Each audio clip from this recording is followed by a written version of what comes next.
Hi guys, welcome back. It's UK here with part 15 of my Pathfinder campaign blog.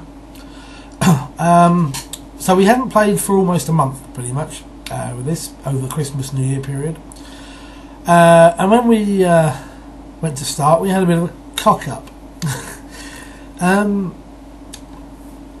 When we last played, once I got back home, I put all the character sheets in the box with the rest of my Pathfinder stuff, because I keep them in those clear, transparent, storage boxes. When I go to get the character sheets, they've vanished, and no one seemed to have their own character sheets. So all a bit awkward. Thankfully, two of the players had theirs. We use a Dropbox software, so that they're in a holding point somewhere on the net, and you can log in with that particular software and just download them. So they were able to recover theirs. Unfortunately, our summoner had completely vanished because he doesn't use the Hero Lab software that the rest of us do to create and install characters. Now, thankfully, he still had his from the level before, so he had a 4th level version of his character, so we had to rebuild it up from there. So that took us about an hour, and then we got into it. And as you remember, we are playing the From Shore to Sea, I think it's called, module for Pathfinder. And where we left it, our heroes were on a boat with one of the local townsmen, fisherman type people, heading off to the mysterious wedding rock out on the island in the fog. So we start off with that, a bit of a recap, and as they near the island, the fisherman they're with croaks something about, "Oh, would you look at that?" And there's this huge swarm of jellyfish surrounding the boat. Wouldn't it be bad if someone fell in there? At which point he undergoes this transformation to some horrible batrachian fish thing, and attempts to knock the boat over, knocking two of the characters into the water. The druid turns himself into a dolphin to escape. The jellyfish, unfortunately, Haji the cleric is stung a couple of times trying to get back into the boat, and the fishman dives overboard and into the depths. So the characters managed to get back onto the boat just. They managed to sort Haji's poison sting out and get to the island. Now this was quite an interesting bit, because the island has, basically, it's what's left of ancient civilization, and it's tiered, where it's given way over the years from whatever disaster created it. And there's chunks of floating ruined towers drifting around the island in a weird sort of weirdness, really.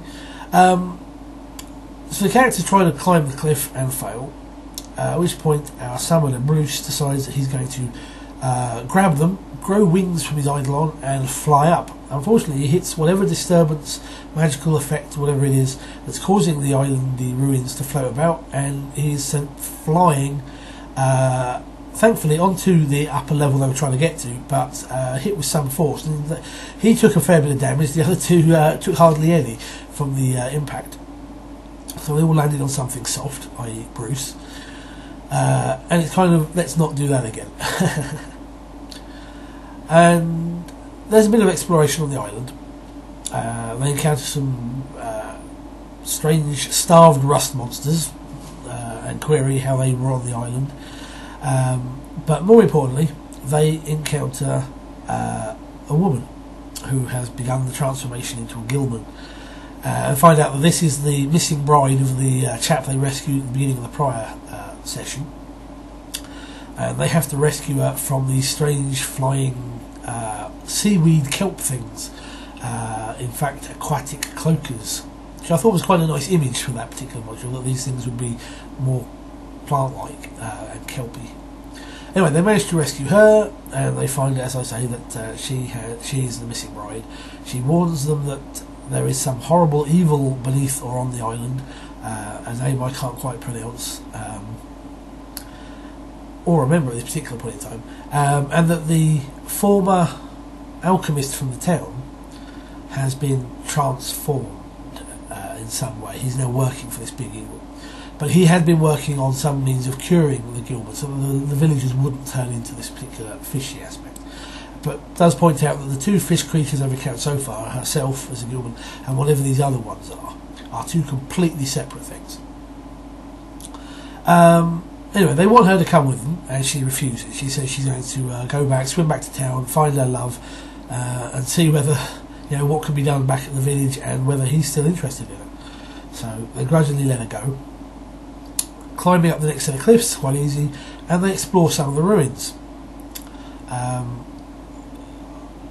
Most of it was fairly standard dungeon crawling, I guess.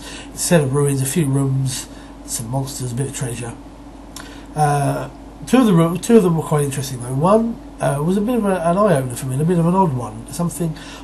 Basically, there's an old aquarium type building, and whilst exploring that, Bruce got grabbed by a giant octopus.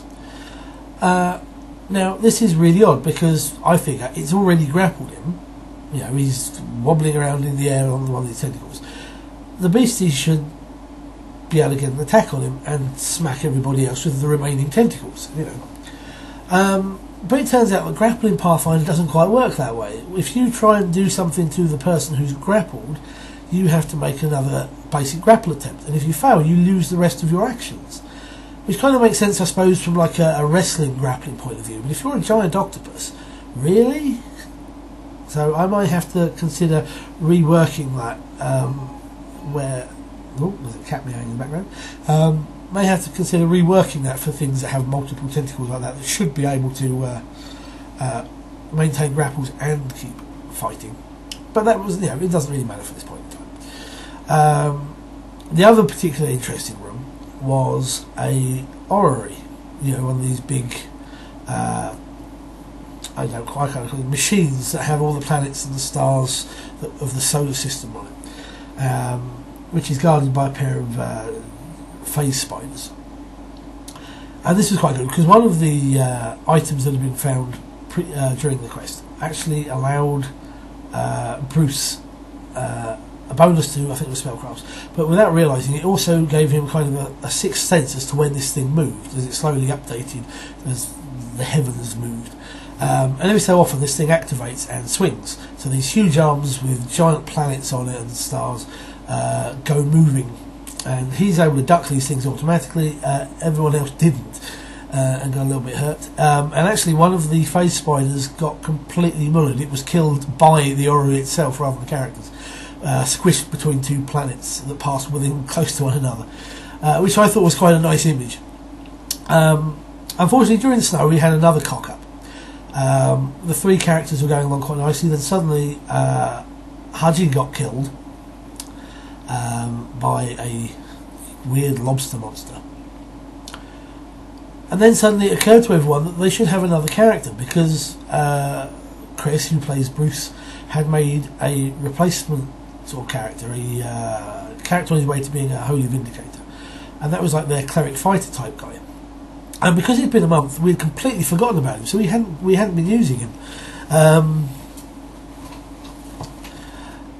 So yeah, none of us remembered him.